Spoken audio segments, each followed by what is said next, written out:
స్వతంత్ర ఛానల్ ప్రేక్షకులకు నమస్కారం. మహాభారతం కథలు చెప్పుకుందాం. సో పౌష్యరాజు దగ్గరికి వెళ్ళి జరిగిన విషయం చెప్పి నాకు కవచ కుండలాలు కావాలి అంటే అంతఃపురంలో మా మహారాణి ఉన్నారు, ఆమె దగ్గరికి వెళ్ళి అడిగి తీసుకో అని చెప్పి రాజు అనుమతి ఇచ్చి పంపిస్తాడు. ఈయన అంతఃపురానికి వెళ్తాడు, కానీ అక్కడ మహారాణి కనిపించదు. మళ్ళా వెనకకి తిరిగి వచ్చి, రాజా మీ దగ్గర లేకపోతే ఇవ్వటం ఇష్టం లేకపోతే ఇవ్వనను, మా దగ్గర లేవనో ఏదో ఒకటి చెప్పచ్చు కదా, అలా చెప్పకుండా ఎందుకు ఇలా పరాచికాలు ఆడుతున్నారు, ఎందుకు ఇలా అబద్ధం చెప్తున్నారు, ఇది మంచిది కాదు కదా అంటాడు. నేనేమి అబద్ధం చెప్పలేదు, ఇష్టం లేకుండా కూడా లేదు, నా మహారాణి ఇస్తుంది తీసుకోమనే నేను నీకు చెప్పాను అంటే అంతఃపురంలో మహారాణి లేదు అన్నారు.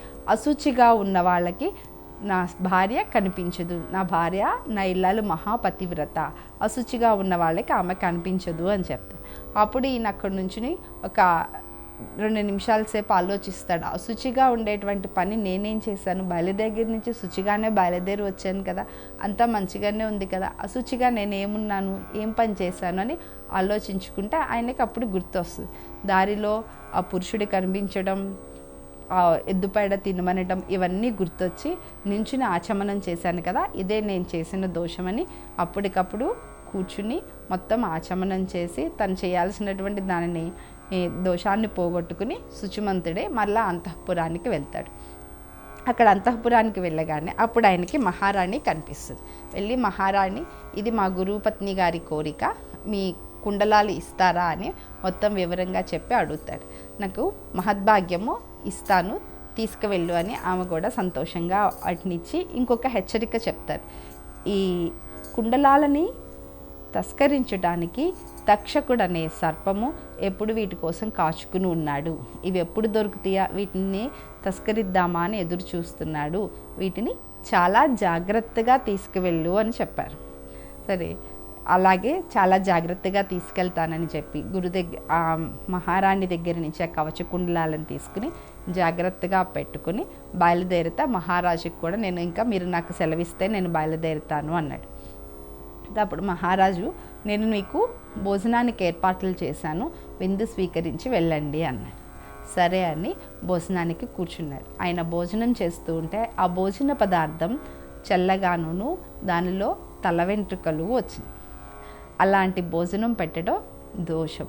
దానితో ఆయనకి కోపం వచ్చి వెంటనే పౌష్య మహారాజుని అంధుడి వైపుగాక అని శపించాడు. ఆయన శపించగానే వెంటనే మహారాజుకు కూడా కోపం వచ్చింది.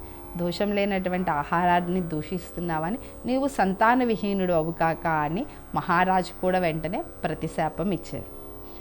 ఆ శాపం ఇవ్వగానే ఈయన వెంటనే చెప్పాడనమాట, చూడండి ఆహారంలో ఇదిగో వెంట్రుక అని తీసి చూపించాడు.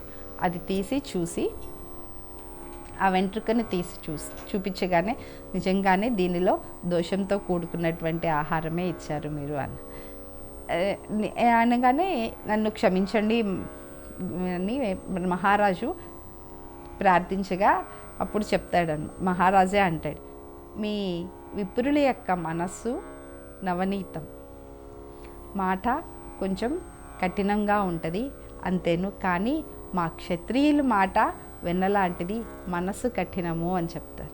సో దానివల్ల మీరు ఇచ్చినటువంటి శాపం నుంచి నన్ను విముక్తిని చేయమంటే, నీకు ఈ అంధత్వం అనేది కొన్ని రోజులు మాత్రమే ఉంటుంది, తర్వాత నువ్వు శుభ్రంగా చూడగలుగుతావు అని ఉత్తంకుడు చెప్తాడు. మరి నాకు ఇచ్చినటువంటి శాపం అంటే, మేము క్షత్రియులు, మాట కఠినం అని చెప్పాం కదా, మేము అది మనసు కఠినం కదా, మాకు మాట నవనీతం కానీ మా మనసు కఠినం, మేము దాన్ని వెనకకి తీసుకునేటువంటి శక్తి నాకు లేదు, నేను అసక్తుడిని, నన్ను క్షమించండి అంటే, నేను దోషభూయితమైనటువంటి పదార్థం వల్ల నీకు శాపం ఇచ్చాను, కానీ అది దోషం లేకుండా నేను కనుక నీ మీద కోపం తెచ్చుకుని ఉంటే అప్పుడు మీరు నువ్వు ఇచ్చినటువంటి శాపం నాకు తగులుతుంది, దీనిలో నా తప్పేమీ లేదు కాబట్టి నువ్వు ఇచ్చినటువంటి శాపం నాకు తగలదు అని చెప్పి ఆయన దగ్గర సెలవు తీసుకుని బయలుదేరుతాడు.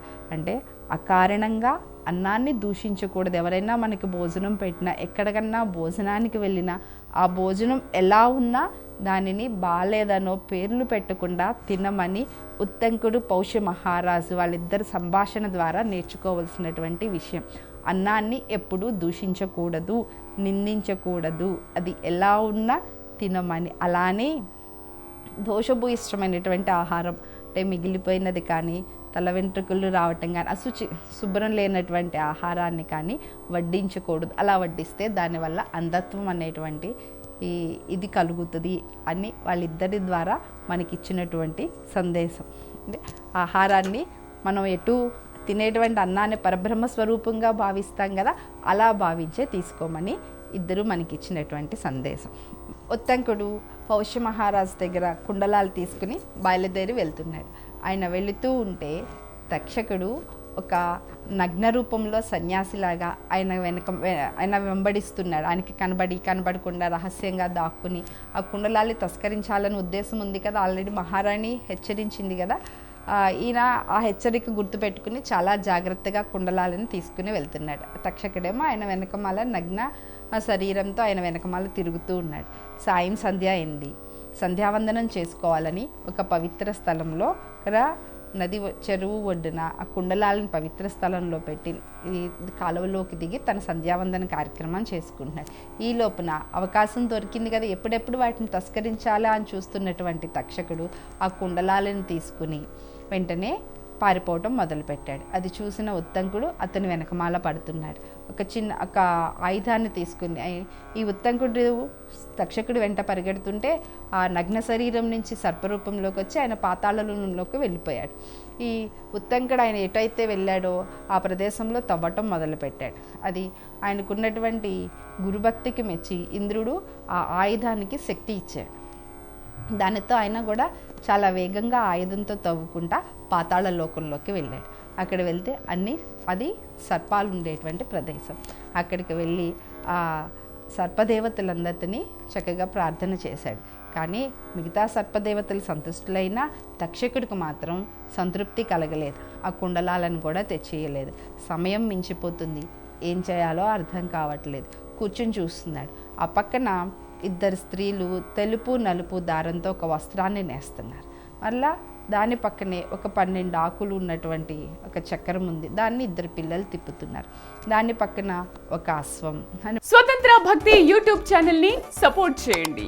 మీకు ఈ వీడియో నచ్చితే లైక్ చేయండి, మీ స్నేహితులకు శ్రేయాభిలాషులకు షేర్ చేయండి, మీ అభిప్రాయాలను కామెంట్ చేయండి. సబ్స్క్రైబ్ చేయడం మాత్రం మర్చిపోకండి. స్వతంత్ర భక్తి యూట్యూబ్ ఛానల్.